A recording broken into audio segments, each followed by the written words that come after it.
नमस्कार मित्रों, ज्ञान हब पर आपका स्वागत है। आज हम नीति शास्त्र में एक नए टॉपिक को लेकर आपके सामने आए हैं। जैसे कि आपको पता है, पेपर 4 जो आपका एथिक्स, इंटीग्रिटी एंड एप्टीट्यूड यानी कि नीति शास्त्र, सत्यनिष्ठा और अभिरुचि, इसमें आपके लिए आज हम जो नया टॉपिक लेके आए हैं अभिवृत्ति, या उसे हम मनोवृत्ति भी कहते हैं, जिसे एटीट्यूड कहा जाता है।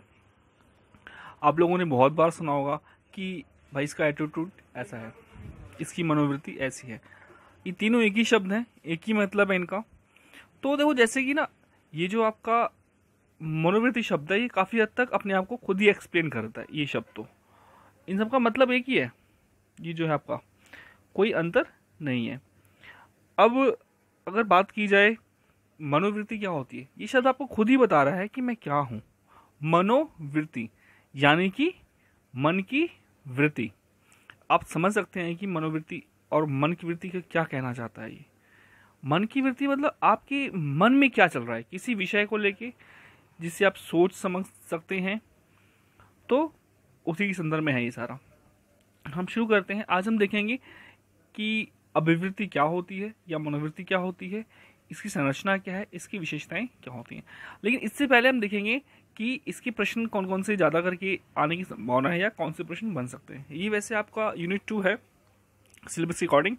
तो हम सबसे पहले देखते हैं कि अभिवृत्ति क्या है, यह किन किन तत्वों से मिलकर बनती है। अभिवृत्ति की प्रमुख विशेषताएं हम स्पष्ट करेंगे।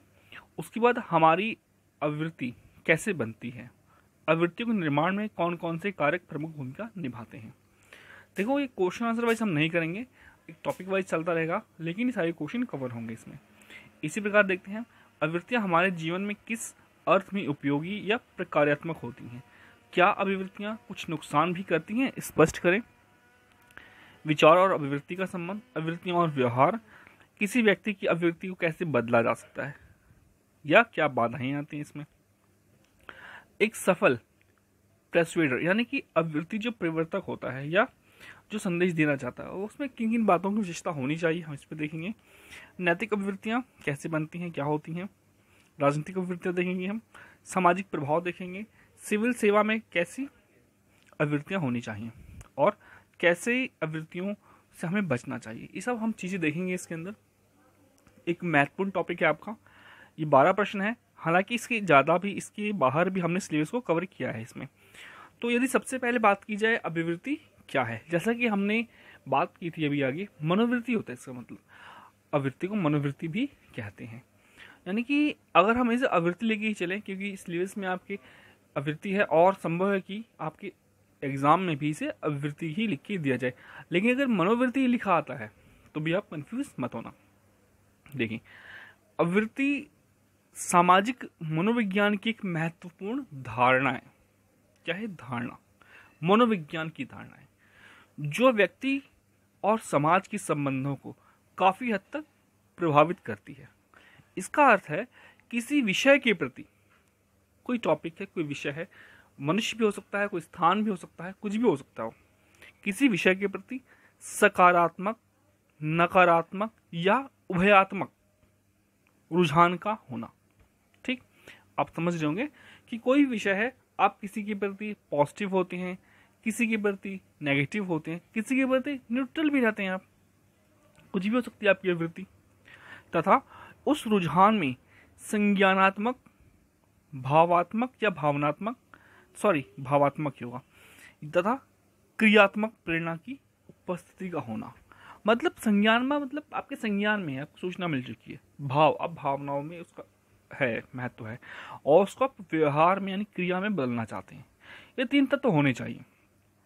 ठीक, अब अगर आगे अभिवृत्ति की बात की जाए तो अभिवृत्ति एक अंतर वस्तु है, मतलब ये आपके अंदर चलती रहती है। कैसे? अभिवृत्ति किसी मनोवैज्ञानिक विषय के प्रति हो सकती है, अर्थात ऐसा कुछ भी जिसके बारे में सोचा जा सकता है। आप जो भी सोच सकते हैं ना, उसके प्रति आप एक अभिवृत्ति रखते हैं। जैसे आपने कल्पना करी किसी सुपर हीरो की, उसने अच्छे काम किए हो, आपकी अभिवृत्ति निश्चित तौर पर उसके प्रति सकारात्मक होगी। अगर आपके अनुसार उसने बुरे काम किए, नकारात्मक होगी। ऐसा भी हो सकता है कि आप कोई मतलब ही नहीं रखिए, हटाओ उसको, उभयात्मक अभिवृत्ति होगी आपकी। ठीक, उदाहरण के लिए कोई व्यक्ति, देश, स्थान, धर्म, उत्सव आदि कुछ भी हो सकता है। और आपकी अभिवृत्ति 3 तरह से हो सकती है। यानी कि अभिवृत्ति ऐसा रुझान है जो विषय के प्रति प्रायः सकारात्मक, यानी कि किसी विषय को पसंद करना, या नकारात्मक, यानी कि किसी विषय को नापसंद करना, अथवा उभयनिष्ठ हो सकती है, यानी कि सकारात्मक तथा नकारात्मक रुझानों की उपस्थिति या अनुपस्थिति दोनों हो सकता है। देखो, जैसे कि एग्जांपल देखें, कोई व्यक्ति है, उसे डायबिटीज है, शुगर यानी मधुमेह है उसको, तो मिठाई को देख के क्या करेगा वो? उसके पास दोनों है, वो खाना भी चाहता है, लालच भी आ रही है उसको, लेकिन बचना भी चाहता है। यानी कि वो मिठाई से नकारात्मक अभिवृत्ति भी रखता है। उसको पता है कि अगर मैं ये खाऊंगा तो बीमार पड़ जाऊंगा, लेकिन उसे खाने का मन भी करता है, तो सकारात्मक भी रखता है। तो सकारात्मक और नकारात्मक दोनों उसे उभयनिष्ठ बना देती हैं एक तरीके से, कि भाई ठीक है जो है वो ठीक। ये तो अभिवृत्ति की थोड़ी परिभाषा थी, थोड़ा हमने समझा अर्थ क्या है एग्जाम्पल के साथ। तो आगे अगर देखें, अभिवृत्ति क्या है कि ना, इसके 3 पक्ष होते हैं अभिवृत्ति के, जिसे हम संभाव्य मॉडल, कैसे संभाव्य मॉडल के अनुसार समझते हैं। ये आपका संभाव्य मॉडल है, आपका ऐसे समझते हैं इसको, जिसमें हम वही 3 शब्द होते हैं आपके, संज्ञानात्मक पक्ष होता है इसका, भावनात्मक या संवेगात्मक पक्ष होता है इसका, और क्रियात्मक या व्यवहारात्मक पक्ष होता है। इन्हीं को शॉर्ट में बोल दिया जाता है संभाव्य मॉडल। तो कंफ्यूज नहीं होना, अगर कभी पूछ लिया जाए तो संभाव्य मॉडल के बारे में, तो यही होते हैं 3 चीजें। यानी कि संभाव्य यानी संज्ञानात्मक, जो स से आ रहा है आपका, स विषय की जानकारी होना, मतलब आपको पता है कि एक विषय चल रहा है, चाहे वो सत्य है या असत्य है। फॉर एग्जाम्पल, एनआरसी के अगर विरोध में शाहीन बाग में एक विरोध प्रदर्शन चलता है, आपको जानकारी है कि एक विरोध चल रहा है। अब वो विरोध सही है गलत है ये आपको नहीं पता, लेकिन आपको सूचना है कि भाई ये चल रहा है। ये होगा आपका संज्ञानात्मक पक्ष, आपको नॉलेज मिल गई। और दूसरा आता है आपका भावनात्मक या संवेगात्मक पक्ष, यानी कि विषय के प्रति समर्थन या विरोध की भावना आ जाती है। मतलब अब आप में स्थिति ऐसी हो चुकी है उस विषय के बारे में, यानी जो शाहीन बाग का विरोध है एनआरसी के अगेंस्ट में और सीए के अगेंस्ट में, अब आप उस विरोध प्रदर्शन के पक्ष में हैं या विपक्ष में हैं, ये स्थिति आ चुकी है आपकी। आपने पढ़ा लिखा समझा उसको, तो आपने निर्णय लिया, आपके दिमाग में बैठ चुकी है, भावनाओं में आ चुकी है। जो तीसरा पक्ष होगा वो आपका, वो होता है क्रियात्मक या व्यवहारात्मक, यानी कि विषय के प्रति अपनी अभिवृत्ति के अनुरूप व्यवहार। यानी आपने अगर सकारात्मक अभिरुचि बना ली थी उस शाहीन बाग, फॉर एग्जाम्पल शाहीन बाग के प्रति, या नकारात्मक बना ली थी, अब उसी अभिवृत्ति के अनुसार व्यवहार करना, ये इसका क्रियात्मक पक्ष होता है। और जो अभिवृत्ति होती है इसमें 3 पक्ष पाए जाते हैं, संभाव्य मॉडल की तरह हम समझ रहे हैं इसको, ठीक। अब ये था। अब यदि कभी आपसे पूछ ली जाए कि अभिवृत्ति की संरचना क्या होती है, तो अभिवृत्ति की संरचना जो है, देखिए ये जो मॉडल है, ये जो डायग्राम है, ये अभिवृत्ति अगर बीच में लिख दिया जाए, संज्ञानात्मक, भावनात्मक, क्रियात्मक, ये तो होती ही है। उसके अलावा हम कुछ और देखेंगे इसमें। अभी देखो, जैसे कि अभिवृत्ति की संरचना में तीनों तत्वों में आपसी संबंध होगा, यानी कि जो हमने देखा था संज्ञानात्मक, भावनात्मक या क्रियात्मक जो तत्व हैं, इनमें एक आपसी संबंध होना निश्चित है, होना चाहिए। और ये संबंध कैसे होना चाहिए? सामान्यतः क्या होता है, संगति में होता है। मतलब संगति में क्या होता है, मतलब एक दूसरे का समर्थन कर रहा होता है, तीनों ही पाए जाते हैं एक संगति में, अपोजिशन नहीं है, विरोध नहीं है आपस में इनका। किंतु ये हमेशा स्थिति नहीं होती, कभी कभी थोड़ा बहुत अंतराल या विचलन कहें तो हो सकता है। मतलब आपने ना सूचना मिल चुकी है, भावना भी आ चुकी है, पर आप कोई कार्य नहीं कर रहे। फॉर एग्जाम्पल, आप साउथ अफ्रीका में घूम रहे हैं, ठीक है, आपने किसी व्यक्ति को देखा, आपको मान लीजिए वो ब्लैक है या वाइट है, कोई भी हो, आप चिढ़ाना चाहते हैं उसको, नहीं चिढ़ाएंगे। क्यों? वहां अगर व्यवहार करने करेंगे तो कूट दिए जाएंगे। इसी तरह आप भारत में हैं, आप भारत में रह के किसी भारतीय को चिढ़ाएंगे बाहर से आके, तो हो सकता है आपको कूट दिया जाए, मारा जाए। तो जो व्यवहार है उसका होना निश्चित नहीं है, ठीक है। देखो, जैसे संज्ञानात्मक व भावनात्मक पक्ष अनिवार्यता होते ही हैं।